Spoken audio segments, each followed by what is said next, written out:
On the morning of February 28, 2026, a 30,000-pound bomb fell through 60 meters of reinforced concrete and killed the supreme leader of Iran inside his own bunker.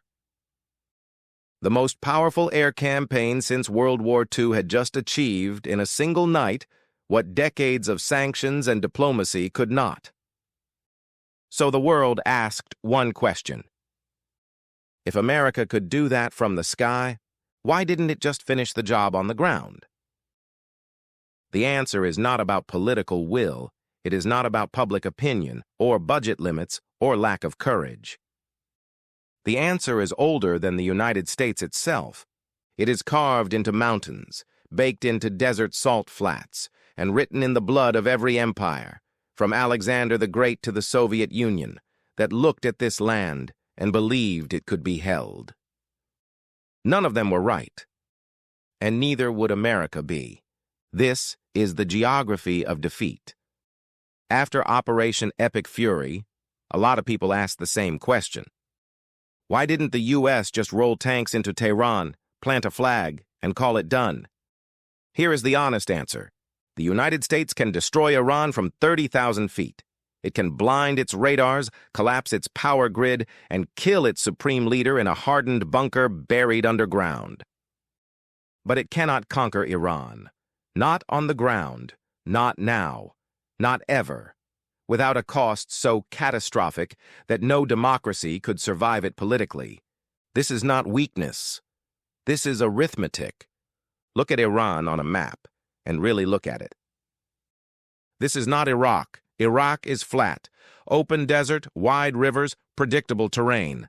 The U.S. military cut through it in 21 days in 2003.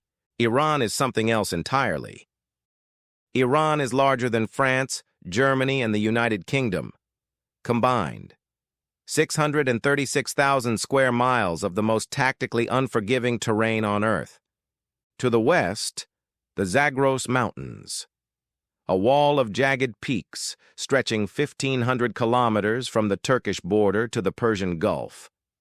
Passes so narrow that a single defending battalion can stop an armored division cold. To the north, the Alborz Range, Mount Damavand rising over 5,600 meters, the highest peak in the Middle East. To the east, two of the most hostile salt deserts on the planet. Surface temperatures above 70 degrees Celsius, no roads, no water, no mercy. Every approach into Iran is a funnel. Every funnel is a kill zone. Geography is Iran's greatest general, and it has never lost a campaign. Now add the human factor. Iran has a population of nearly 90 million people. That is more than double Iraq's population at the height of the insurgency that consumed America for 2 decades. Tehran alone.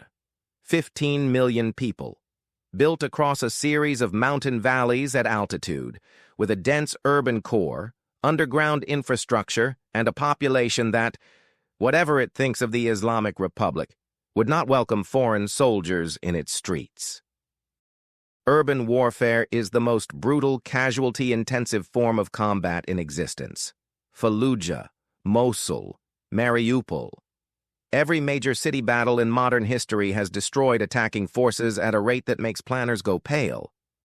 Military analysts estimate that clearing and holding Tehran alone would require over 500,000 troops, sustained for years, more than the entire active-duty United States Army.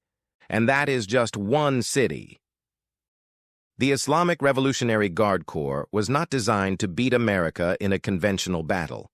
It was designed to survive one and make the occupation bleed until the political will back home collapses entirely. They have been preparing for this scenario for 40 years.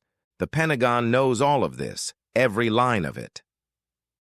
That is precisely why Operation Epic Fury never touched the ground. The modern doctrine is not occupation, it is decapitation. B-2.